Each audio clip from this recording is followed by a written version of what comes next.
இந்த உலகத்தில் இருக்கிற எல்லா உறவுகளும் கவனிக்கப்படாமல் விட்டால் பலவீனம் அடைந்து போகும். திருமண உறவு, பெற்றோர் பிள்ளைகள் உறவு, நண்பர்கள் உறவு, இவைகள் அனைத்திற்கும் நேரம் மிகவும் முக்கியம். அதே போல கிறிஸ்தவ வாழ்க்கையின் மையம் எது தெரியுமா? மதம் அல்ல, உறவு. தேவனோடு நெருங்கி வாழுகிற வாழ்க்கை. தேவனோடு நீங்கள் நெருங்கி வாழுவதற்கு நான் ஒரு 5 குறிப்புகளை சொல்ல போகிறேன். இன்றைக்கு நிறைய பேர் ஜெபிக்கிறார்கள், ஆனால் தேவனோடு நெருக்கமான உறவில் இல்லை. பலர் வேதாகமத்தை வாசிக்கிறார்கள், ஆனால் தேவனுடைய சத்தத்தை கேட்கவில்லை. பலர் சபைக்கு வருகிறார்கள், ஆராதிக்கிறார்கள், ஆனால் தேவனுடைய பிரசன்னத்தை அனுபவிக்க முடியவில்லை. ஏன் தெரியுமா? அதற்கான பதிலை யாக்கோபு நிருபக்காரர் 4ஆம் அதிகாரம் 8வது வசனத்தில் இப்படி சொல்லுகிறார்: தேவனிடத்தில் சேருங்கள், அப்பொழுது அவர் உங்களிடத்தில் சேருவார். பிரியமானவர்களே, ஆண்டவருக்கு நெருக்கமாக வாருங்கள், ஆண்டவர் உங்களுக்கு நெருக்கமாக வருவார். யாக்கோபு இந்த நிருபத்தை யாருக்கு எழுதுகிறார் என்றால், சிதறி இருக்கிற யூத கிறிஸ்தவர்களுக்கு எழுதுகிறார். இந்த சிதறி இருக்கிற யூத கிறிஸ்தவர்களுக்குள்ளே என்னெல்லாம் இருக்குது? 4ஆம் அதிகாரம் 1வது வசனம் சொல்லுது, அவர்களுக்குள்ளே சண்டைகள் இருக்கிறது, யுத்தங்கள் இருக்கிறது, வீடுகளுக்குள்ளே அவர்களுக்குள்ளே பயங்கர போராட்டம் இருக்கிறது. 2வது வசனம் சொல்லுகிறது, அவர்களுக்குள்ளே இச்சைகள் இருக்கிறது. தேவனோடு நெருங்கி வாழுவதற்கு தடையாய் அமைவது எது என்றால் இச்சை, உலக இச்சை. 3 விதமான காரியங்களை குறித்து யோவான் தன்னுடைய நிருபத்தில் சொல்லுகிறார்: மாம்சத்தின் இச்சை, கண்களின் இச்சை, ஜீவனத்தின் பெருமை. மாம்சத்துக்குரிய காரியங்களை நிறைவேற்ற ஆசையோடு ஓடுவது, கண்கள் பார்த்த எல்லாவற்றையும் வாங்க வேண்டும் என்கிற இச்சை. இதெல்லாம் தேவனுக்கும் நமக்கும் ஒரு பிரிவினை உண்டாக்குறது. அடுத்து யாக்கோபு நிருபக்காரர் 4வது வசனத்தில் இப்படி சொல்லுகிறார்: தேவனுக்கு விரோதமான பகையாய் இருக்கிற உலக சிநேகம், உலகத்தை நேசிப்பது, உலகத்துக்கு ஏற்ற வாழ்க்கை வாழுவது, இவைகள் எல்லாம் இவர்களுக்குள்ளே இருக்கிறது. பாருங்க, அவங்களுக்குள்ள சண்டைகள் இருக்கிறது, இச்சைகள் இருக்கிறது, தவறான இச்சைகள் இருக்கிறது. அதற்கப்புறம் உலக சிநேகம், உலகத்தை நேசித்து உலகத்துக்கு பின்னாடியே ஓடிக்கிட்டு இருக்கிறது. இப்படிப்பட்டவர்கள் மத்தியில யாக்கோபு ஒரு அழைப்பை கொடுக்கிறார்: தேவனிடத்தில் சேருங்கள். இன்றைக்கு நிறைய கிறிஸ்தவர்களுக்குள்ள இதுதான் இருக்குது, சண்டை, இச்சை, உலக சிநேகம். இவைகளின் மத்தியிலே இருக்கிறவர்களுக்கு ஆண்டவர் கொடுக்கிற ஒரு அழைப்பு: தேவனிடத்தில் சேருங்கள். நீ ஒரு அடி எடுத்து வையே, ஆண்டவர் ஓடோடி உன் பக்கத்திலே வருவார். ஒரு 5 குறிப்புகளை சொல்ல போகிறேன். தேவனோடு நெருக்கமாக வாழுவதற்கு ஒரு 5 குறிப்புகளை இன்றைக்கு நான் சொல்ல போகிறேன். குறித்து வைத்துக் கொள்ளுங்கள், இது உங்கள் வாழ்க்கையில மிகவும் பிரயோஜனமாக இருக்கும். மத்தேயு சுவிசேஷம் 6ஆம் அதிகாரம் 33வது வசனம் சொல்லுகிறது: முதலாவது தேவனுடைய ராஜ்யத்தையும் அவருடைய நீதியையும் தேடுங்கள், அப்பொழுது இவைகளெல்லாம் உங்களுக்கு கூட கொடுக்கப்படும். என்னுடைய முதல் குறிப்பு, தேவனை முதன்மைப்படுத்துங்கள். ஆண்டவருக்கு முதன்மையான இடத்தை கொடுங்கள். உங்களுக்கும் ஆண்டவருக்கும் இடையில அந்த உறவு இன்னும் ஸ்ட்ராங் ஆகணும், இன்னும் நெருக்கமாகணும்னா ஆண்டவருக்கும் உங்களுக்கும் நீங்க என்ன செய்யணும்? ஆண்டவரை எப்பொழுதும் முதன்மைப்படுத்த வேண்டும். தேவனை முதலாவது தேடுங்கள். தேட வேண்டிய காரியம் என்று இருக்கிறது. அதில் தேவனை மிகவும் முக்கியமாக நம்முடைய வாழ்க்கையிலே தேட வேண்டும். சரீர தேவைக்காக நாம் தேடுகிறோம், உடை தேவைக்காக தேடுகிறோம். ஆண்டவர் சொல்றாரு, நீ உடைக்காகவும் சரீரத்துக்காக கவலைப்படாதிருங்கள். உடையை விட நீங்கள் விசேஷித்தமானவர்கள். இவைகள் எல்லாம் உங்களுக்கு வேண்டியது என்று உங்கள் பரமபிதா அறிந்திருக்கிறார். நம்ம டெய்லியும் காலையில் எழும்பி எதை தேடுகிறோம்? டெய்லியும் காலையில் தூக்கத்தில் எழும்பி அப்படியே தலகாணிக்கு அடியில் இருக்கிற மொபைலை தேடுகிறோம். பிரியமானவர்களே, நான் உங்களை உற்சாகப்படுத்துகிறேன், தேவனை தேடுங்கள்.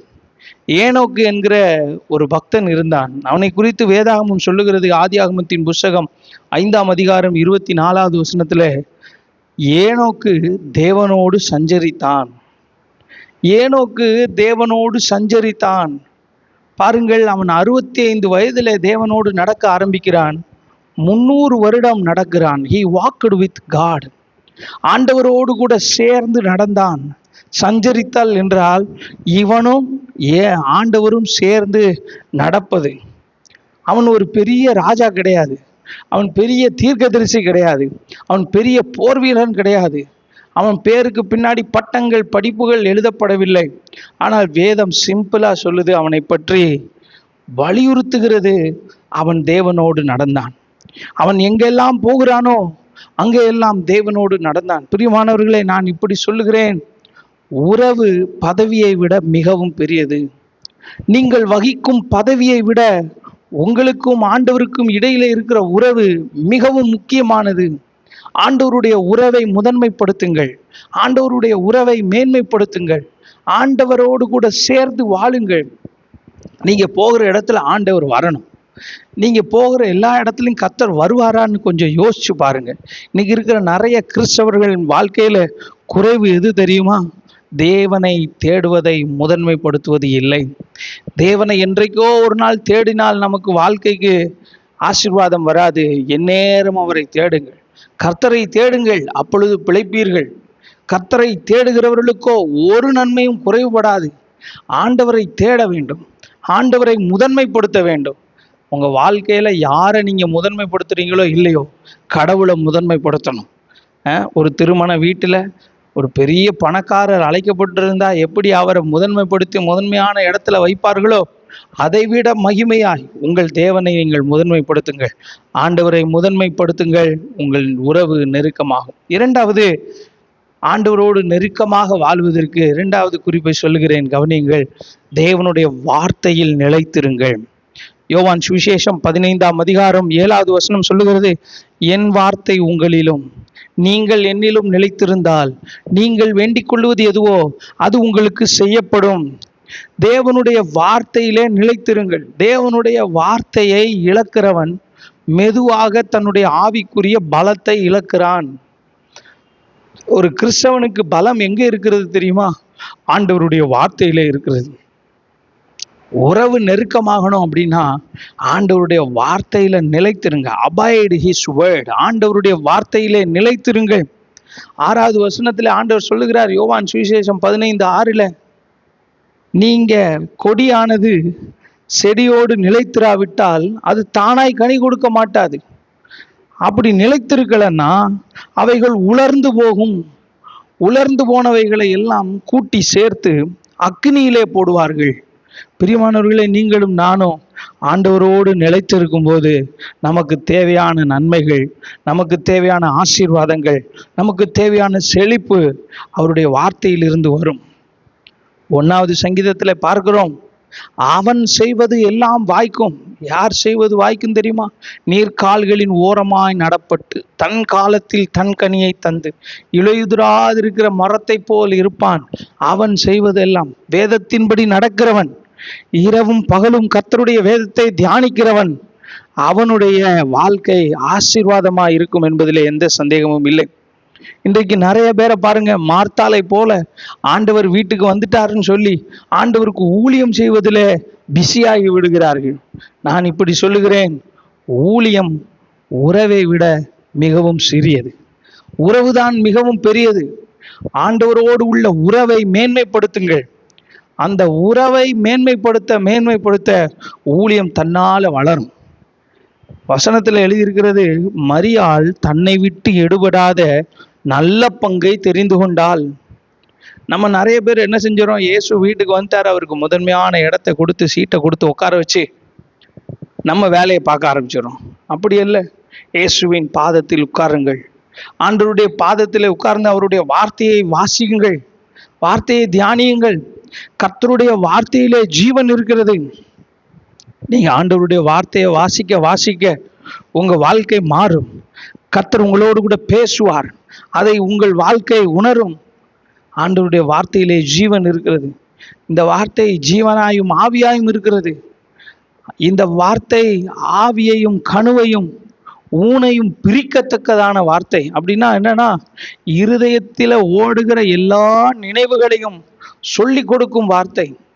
ஆண்டவருடைய வார்த்தையிலே நிலைத்திருங்கள், உங்களுக்கு ஆசீர்வாதம். 2வது, உங்களுக்கும் ஆண்டவருக்கும் நெருக்கமான உறவு இருக்கணுமா? 2வது என்ன செய்யணும்னா, ஆண்டவருடைய வார்த்தையிலே நிலைத்திருக்க வேண்டும். 3வது, அடிக்கடி ஜெபம் பண்ணுங்கள். அடிக்கடி ஆண்டவரிடத்திலே பேசுங்கள். லூக்கா சுவிசேஷம் 5ஆம் அதிகாரம் 16வது வசனத்தில் எழுதியிருக்கிறது, இயேசு தனியே ஜெபம் பண்ணினார். அவர் தேவகுமாரன், ஆண்டவருடைய ஏகசுதன், சர்வ வல்லமை படைத்தவர். அவரால் செய்யக்கூடாத ஒரு காரியமும் இல்லை. அவரே இந்த பூமியில் இருக்கும் நாட்களில் ஜெபிப்பாரானால் நீங்களும் நானும் ஜெபிக்க வேண்டும். அதிகாலையிலே ஜெபித்தார். வனாந்தரமான ஒரு இடத்திற்கு போய் தனியே ஜெபித்தார். ஜெபிக்க ஜெபிக்க ஆண்டவர் உங்களோடு கூட இன்னும் அதிகமாக பேசுவார். உறவு டெவலப் ஆகணும்னா அடிக்கடி அவர்கிட்ட பேசுங்க. அடிக்கடி அவரிடத்துல ஜெபம் பண்ணுங்க. என்னைக்கோ ஒரு நாள் ஜெபிச்சேன் அப்படின்னு விட்டுறாதீங்க. அடிக்கடி கடவுளிடத்துல ஜெபித்து கொண்டே இருங்கள். நம்முடைய தேவன் ஜெபத்தை கேட்கிறவர், அதுல எந்த சந்தேகமும் இல்லை. சங்கீதங்களின் புஸ்தகம் 65ஆம் சங்கீதம் 2வது வசனம் சொல்லுகிறது, ஜெபத்தை கேட்கிறவரே மாம்சமான யாவரும் இடத்தில் வருவார்கள். அவருடைய வேலை ஜெபத்தை கேட்கிறது, நம்ம வேலை ஜெபத்தை செய்கிறது. அடிக்கடி ஜெபம் பண்ணுங்கள். நீங்கள் வேதாகமத்தில் தாவீது என்கிற ராஜாவை பாருங்கள். அவன் அடிக்கடி ஜெபம் பண்ணினான். நிறைய இடங்களில் என் தேவனே என் தேவனேன்னு கூப்பிடுகிறான். அவருக்கு பேர் வைத்து கூப்பிடுகிறான். என் அடைக்கலம், என் துருகம், என் கோட்டை, நான் நம்புகிறவர், என் பலனாகிய கர்த்தர், நீர்தான் எனக்கு எல்லாமா இருக்கிறீர், நீரே என் பாத்திரத்தின் பங்கு. அவரை அடிக்கடி கூப்பிட்டுக்கிட்டே இருக்கான் பாருங்க. 63வது சங்கீதத்தில் அவன் இருக்கிறதோ வனாந்தரம், தண்ணி இல்லை. யூதாவின் வனாந்தரத்தில் இருக்கும்போது அவன் ஆண்டவரை நோக்கி எப்படி கூப்பிடுறான் தெரியுமா? அந்த வசனத்தை கவனித்தால் தெரியும். வறண்டதும் விடாய்த்ததும் தண்ணீரற்றதுமான நிலத்தில் என் ஆத்துமா உண்மையில் தாகமா இருக்கிறது. என் தேவனே எனக்கு தண்ணி மேல தாகம் அப்படின்னு கேட்கவில்லை, உண்மையில் தாகம், நீர்தான் எனக்கு தேவை. அடிக்கடி ஆண்டவரிடத்துல ஜெபம் பண்ணினான். பிரியமானவர்களே, நம்முடைய உறவு பலப்பட வேண்டும் என்றால் அடிக்கடி அவரிடத்தில் பேசுங்கள். அடிக்கடி கடவுளுடைய சமூகத்தை நாடுங்கள். அவன் சொல்றான், தேவனுடைய சமூகத்துக்கு நான் ஏன் போவேன் தெரியுமா? அவரை பார்க்க போவேன். இப்படியே பரிசுத்த ஸ்தலத்தில் நான் உம்மை பார்க்க வாஞ்சையா இருந்து. ஆலயத்துக்கு எதுக்கு போறீங்க? பாஸ்டர் பார்க்க போறீங்களா? ஆலயத்தில் அந்த சிஸ்டர் பார்க்க போறீங்களா? அந்த விசுவாசிகளை பார்க்க போறீங்களா? நண்பர்களை பார்க்க போறீங்களா? யாரை பார்க்க ஆலயத்துக்கு போறீங்க? ஆண்டவரை பார்க்க போனான் தாவீது. ஆண்டவரே, இப்படியே நான் பரிசுத்த ஸ்தலத்தில் உம்மை பார்க்க வாஞ்சையா இருந்து, உம்முடைய வல்லமையை பார்க்க வாஞ்சையா இருந்து, உம்முடைய மகிமையை நான் பார்க்க வேண்டும். ஒன்றை நான் கேட்டேன், அதையே நாடுவேன் அப்படின்னு சொல்லிட்டு அவன் என்ன சொல்றான்? உம்முடைய சமூகத்தில் இருக்கிற வல்லமையை, மகிமையை நான் பார்க்க வேண்டும். அவனுடைய ஆசை தாகம் எல்லாம் எப்படி இருக்கிறது என்றால் தேவன் தேவன் தேவன். அடிக்கடி தேவனிடத்தில் பேசுங்கள். ஜெபிக்கிறவன் ஒரு நாள் தோற்று போகவே மாட்டான். ஜெபத்தை மட்டும் நிறுத்தி விடாதிருங்கள். உங்கள் ஜெபத்தை கேட்க ஒரு தேவன் இருக்கிறார். கேளுங்கள், உங்களுக்கு கொடுக்கப்படும். இயேசு சொன்னார் பாருங்க, உற்சாகப்படுத்துகிறார் சீஷர்களை, கேளுங்கள் அப்பொழுது உங்களுக்கு கொடுக்கப்படும். என் நாமத்தினாலே நீங்க இதுவரைக்கும் ஒன்றும் கேட்கல, இப்ப கேளுங்கப்பா, நான் உங்களுக்கு தர்றேன் அப்படின்னு சொல்றான். உங்க சந்தோஷம் நிறைவாயிருக்கும்படி பெற்றுக்கொள்வீர்கள். அடிக்கடி ஜெபம் பண்ணுங்கள். ஜெபம் பண்ணாத கிறிஸ்தவன் ஆண்டவரோடு நெருக்கமான உறவை வைத்து கொள்ளவே முடியாது. பால்யாங்கீச்சோ என்கிற போதகர், மிகப்பெரிய திருச்சபையின் போதகர் சொல்லுகிறார், நான் ஜெபிக்காவிட்டால் அந்த நாளை என்னால் சமாளிக்கவே முடியாது. அதிகமான ப்ரெஷர் எனக்கு இருக்கும், அதிகமான ஊழிய நெருக்கம் எனக்கு உண்டு. அதனால அதிகாலை வேளையில 3 மணி நேரம் ஆண்டவர் சமூகத்தில் உட்கார்ந்து ஜெபிப்பேன்னு சொல்றார். ஜெபியுங்கள். ஜெபம் உறவை ஆழமாக்குகிறது. 3 குறிப்புகளை சொன்னேன். முதலாவது நான் சொன்னதை திரும்ப சொல்லுகிறேன். தேவனை முன்னிலைப்படுத்துங்கள். தேவனுடைய வார்த்தையில் நிலைத்திருங்கள். 3வது, அடிக்கடி ஜெபம் பண்ணுங்கள். காலையில தான் ஜெபிக்கணும் அப்படின்னு கிடையாது. எப்பெல்லாம் உங்களுக்கு தோணுதோ அப்பெல்லாம் உட்காந்து ஜெபம் பண்ணுங்க. வண்டி ஓட்டும் போது ஜெபம் பண்ணுங்க. டிராவலில் இருக்கும்போது ஜெபம் பண்ணுங்க. உங்கள் கடையை திறக்கும் போது ஜெபம் பண்ணி கடையை திறங்க. புறஜாதிகளை பாருங்க, கடையை திறக்கும் போது யார் இருக்கான் இல்லைன்னு பார்க்க மாட்டாங்க. அவர்கள் ஜெபம் பண்ணி, அவங்க பிரார்த்தனை பண்ணி திறக்கிறது போல எல்லா காரியங்களிலும் ஜெபம் பண்ணுங்கள். 4வது, உங்களுக்கும் ஆண்டவருக்கும் உறவு நெருக்கமாக கீழ்ப்படியுங்கள். ஆண்டவருக்கு கீழ்ப்படியுங்கள். கீழ்ப்படிதல் உங்க உறவை பாதுகாக்கிறது. கணவன் மனைவி 2 பேரும் கீழ்ப்படிய வேண்டும். அப்படித்தான் வசனம் சொல்லுது. நீங்கள் ஒருவருக்கு ஒருவர் கீழ்ப்படியுங்கள். கீழ்ப்படியும் போது உறவு டெவலப் ஆகும். நீங்க கடவுளுக்கு கீழ்ப்படியும் போது உங்க உறவை ஆண்டவர் ஆசீர்வதிப்பார். யோவான் சுவிசேஷம் 14:21 சொல்லுகிறது. அந்த வசனத்தை வாசிக்கிறேன். என் கற்பனைகளை பெற்றுக்கொண்டு அவைகளை கை கொள்ளுகிறவனே என்னிடத்தில் அன்பாயிருக்கிறான். என்னிடத்தில் அன்பாயிருக்கிறவன் என் பிதாவுக்கு அன்பாயிருப்பான். நானும் அவனில் அன்பாயிருந்து அவனுக்கு என்னை வெளிப்படுத்துவேன். பிரியமானவர்களே, நீங்க ஆண்டவருக்கு கீழ்ப்படியும் போதுதான் உறவு டெவலப் ஆகும். வேதத்துல கீழ்ப்படிந்த ஒரு மனிதன் நம்ம எல்லாருக்குமே தெரியும், ஆபிரகாம் என்கிற தகப்பன். ஆபிரகாம் ஈசாக்கை பலியிட போகிறார். அது வரைக்கிலும் ஆண்டவர் அமைதியாய் இருக்கிறார். கவனிங்க, இந்த ஆபிரகாம் எப்படிப்பட்டவர் தெரியுமா? எங்கெல்லாம் போனாரோ அங்கெல்லாம் பலிபீடம் கட்டினார். எந்த இடத்துக்கெல்லாம் போனாரோ அங்கெல்லாம் பலிபீடம் கட்டினார். எகிப்துக்கு போனா பலிபீடம், பெத்தேலுக்கு போனா பலிபீடம், எல்லா இடத்திலும் பலிபீடம் கட்டினவன் பிள்ளை கிடைச்ச உடனே பலிபீடத்தை மறந்து விட்டான், ஆராதனையை மறந்து விட்டான். ஆண்டவர் சொன்னாரு, பிள்ளை கிடைச்சதுனால ஆராதனையை மறந்துட்டேன். இன்னைக்கு நிறைய பேர் பிள்ளைய வச்சுக்கிட்டு சர்ச்சுக்கு வரல பாஸ்டர், பிள்ளையால தான் நான் சர்ச்சுக்கு வர முடியல, பிள்ளையை யாரு கவனிக்க அப்படின்னு சொல்லுகிறவர்கள் உண்டு. ஆபிரகாமை பாருங்க, அவன் பிள்ளை கிடைச்சதுனால ஆராதனை பண்ணல. ஆண்டவர் அவனை சோதனையின் பாதையில நடத்தி சொல்லுகிறார், உன் ஏக புத்திரனும் உன் ஏக சுதனும் அந்த பிள்ளையை நீ பலியா செலுத்து அப்படின்னு சொன்னா 3 நாள் அவன் மைண்ட்ல என்ன ஓடி இருக்குன்னு தெரியுமா? ஆமா ஆண்டவரே, நான் இதுக்கு முன்னாடி எப்படி இருந்தேன், பலி செலுத்தினேன், ஆராதித்தேன், உம்மை கனப்படுத்தினேன், ஆனா பிள்ளை வந்ததுக்கு அப்புறம் அதை நான் மறந்துட்டேன். அதனாலதான் நீர் என்னை திரும்ப ஃபார்முக்கு கொண்டு வர்றதற்கு, திரும்ப என்னை வழிக்கு கொண்டு வருவதற்காக இதை செய்கிறீர். பலிபீடத்தை கட்டுகிறான், பிள்ளையை கட்டி அந்த பலிபீடத்தின் மேல வைக்கிறான். ஆண்டவர் சொல்றாரு, ஆபிரகாமே ஆபிரகாமே, பிள்ளையாண்டான் மேல் உன் கையை போடாதே, நான் இப்பொழுது அறிந்து கொண்டேன், நீ தேவனுக்கு கீழ்ப்படுகிறவன், தேவனுக்கு பயப்படுகிறவன். ஆண்டவர் அவனை ஆசீர்வதிக்கிறார். பாருங்க, கீழ்ப்படிதல் உறவை வளர்க்கும். தேவனுக்கு கீழ்ப்படியுங்கள். அடிக்கடி ஆண்டவர் உங்களிடத்துல பேசுகிற வார்த்தையை கேட்டு அவருக்கு தட்டி விட்டு, அந்த வார்த்தையை தட்டி விட்டு ஓடாதிருங்கள். இஸ்ரவேலர்களை பாருங்க, அவங்க அடிக்கடி ஆண்டவர் பேசுகிறத கேட்டு அதை தட்டி விட்டு பலவந்தம் பண்ணி முரட்டாட்டையும் உள்ள இருதயம் உள்ளவர்களாய், என்ன சொல்ல போனா அவர்களுடைய கழுத்தை குறித்து வசனம் சொல்லுது, அவர் வணங்கா கழுத்துள்ளவர்கள். ஆண்டவருடைய கோபம் அவர்கள் மேலே வந்தது. பிரியமானவர்களே, கீழ்ப்படிதல் இன்னும் உறவை வளர்க்கும். தேவனுக்கு கீழ்ப்படியுங்கள். தேவனுக்கு எதிர்த்து நிற்காதீங்க. தேவனுக்கு கீழ்ப்படியுங்கள். ஆண்டவர் உங்கள் உறவை ஆசீர்வதிப்பார், கனப்படுத்துவார். உங்க மேல ஆண்டவருடைய பார்வைப்படும். ஆண்டவருக்கு கீழ்ப்படுகிற பிள்ளையை தாங்க ஆண்டவர் ஆசீர்வதிப்பார். கீழ்ப்படிதல் தான் உத்தமம்.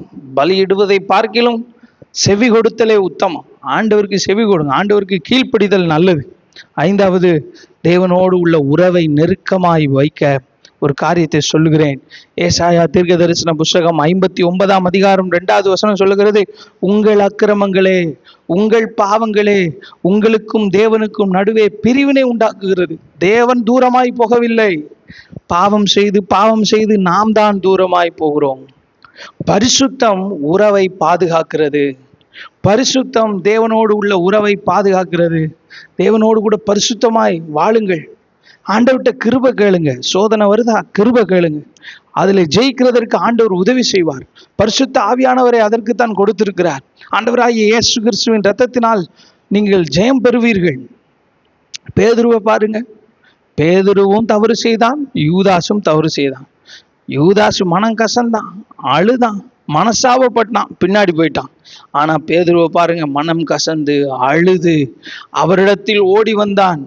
வசனம் சொல்லுகிறது, ஆண்டவர் அவனோடு கூட இருந்த உறவை மீண்டும் புதுப்பித்தார், அவனை எடுத்து பயன்படுத்தினார். பிரியமானவர்களே, உங்களுக்கும் ஆண்டவருக்கும் உள்ள உறவு நெருக்கமாக மாற நீங்க என்ன செய்யணும்? கடவுளோடு கூட பரிசுத்தமாய் வாழுங்கள். பரிசுத்தமாய் வாழ்வதற்கு ஒப்பு கொடுங்கள். பரிசுத்தம்னா அது வேற யாருக்கோ அப்படின்னு நினைக்காதீங்க. கர்த்தர் நம்மை அசுத்தத்திற்கு அல்ல, பரிசுத்தத்திற்கே அழைத்திருக்கிறார். உங்களை அழைக்கிறவர் பரிசுத்தராய் இருக்கிறது போல நீங்களும் பரிசுத்தராய் இருங்கள். உங்கள் நடக்கைகள் எல்லாவற்றிலும் பரிசுத்தராய் இருங்கள். அவர் வரும்போது உங்கள் ஆவி, ஆத்துமா, சரீரம் முழுவதும் குற்றமற்றதாய் காக்கப்படும்படிக்கு நீங்கள் ஜெபியுங்கள். தேவன் உங்கள் திறமையை விட உங்களுடைய இருதயத்தை விரும்புகிறார். அவர் உங்கள் ஊழியத்தை விட உங்கள் ஐக்கியத்தை விரும்புகிறார். உங்கள் காணிக்கையை விட உங்கள் தேவன் உங்களோடு நெருக்கமாய் இருக்க விரும்புகிறார். நாம் தேவனிடமிருந்து தூரமானவர்கள். நம்முடைய பாவம் தேவனை விட்டு நம்மையும் தேவனையும் பிரித்தது. ஆனால் இயேசு கிறிஸ்து சிலுவையில் மரித்ததன் மூலமாய் அந்த உறவு நமக்கு மீண்டும் கிடைத்திருக்கிறது. கிறிஸ்தவத்தின் மையம் எது தெரியுமா? மதம் அல்ல, சடங்காச்சாரம் அல்ல, பாரம்பரியம் அல்ல. கிறிஸ்தவத்தின் மையமே உறவு. அவர் என் அப்பா, நான் அவர் பிள்ளை. என் ஜனங்கள், நான் அவர்கள் தேவன். தேவனிடத்தில் சேருங்கள். இன்று நீங்கள் தேவனுக்கு எவ்வளவு அருகில் இருக்கிறீர்கள் கவனியுங்களேன். இன்றைக்கு நீங்கள் தேவனுக்கு எவ்வளவு பக்கத்தில் இருக்கிறீர்கள்? ஜெபம் இருக்கிறதா? ஆண்டவருடைய வார்த்தை உங்களுக்கு இருக்கிறதா? கீழ்ப்படிதல் இருக்கிறதா? மனம் திரும்புகிற இருதயம் இருக்கிறதா? இன்றைக்கு ஆண்டவர் உங்களை அழைக்கிறார், தேவனிடத்தில் சேருங்கள், அப்பொழுது அவர் உங்களிடத்தில் சேருவார். நீங்க ஆண்டவரிடத்தில் வாருங்கள், ஆண்டவர் உங்களிடத்தில் நெருக்கமாய் வருவார். தேவனை பற்றி அதிகம் தெரிந்திருப்பது ஆவிக்குரிய முதிர்ச்சி அல்ல. ஆவிக்குரிய முதிர்ச்சி என்றால் என்ன தெரியுமா? தேவனோடு நெருக்கமாய் இருப்பதே ஆவிக்குரிய முதிர்ச்சி. நிறைய ஆண்டவரை பத்தி இன்னைக்கு தெரியுதுங்க விசுவாசிகளுக்கு, சபையில இருக்கிற போதவர்களுக்கு, ஊழியர்களுக்கு, விசுவாசிகளுக்கு பைபிள் நாலேஜ் இருக்கிறது. தேவனை பற்றி அதிகமாய் தெரிந்திருப்பது ஆவிக்குரிய முதிர்ச்சி அல்ல. தேவனோடு எவ்வளவு தூரம் நடக்கிறோம், எவ்வளவு நெருக்கமாய் நாம் ஆண்டவரோடு கூட நடக்கிறோம் என்பதுதான் காரியம். அதுதான் ஒரு ஆவிக்குரிய முதிர்ச்சி. ஆண்டவர் உங்களை ஆசீர்வதிக்க நான் ஜெபம் பண்ண விரும்புகிறேன். கண்களை மூடி ஜெபம் பண்ணுவோம். பரிசுத்த பிதாவே, இந்த கால வேளையில் ஆராதனையில் கலந்து கொண்ட பிள்ளைகளை ஆசீர்வதியும். தேவனோடு நெருக்கமாய் வாழ, அந்த உறவிலே ஆண்டவரே நெருக்கமாய் வாழுவதற்கு தேவையான கிருபையை தாரும். எங்கள் வாழ்க்கையிலே உம்மை நாங்கள் மேன்மைப்படுத்த, உம்மை நாங்கள் முதன்மைப்படுத்த எங்களுக்கு கிருபை தாரும். உம்முடைய வார்த்தையிலே நிலைத்திருக்க கிருபை தாரும். கீழ்ப்படியே எங்களுக்கு கிருபை தாரும். பரிசுத்தமாய் வாழ ஆண்டவரே எங்களுக்கு கிருபை தருவீராக. ஆண்டவரே, இந்த கால வேளையிலே ஜெபத்தில் கலந்து கொண்ட பிள்ளைகளை ஆசீர்வதியும், கனப்படுத்தும், மேன்மைப்படுத்தும். இயேசுவின் நாமத்தில் ஜெபிக்கிறோம் நல்ல பிதாவே, ஆமென். ஆண்டவர் உங்களை ஆசீர்வதிப்பாராக. God bless you.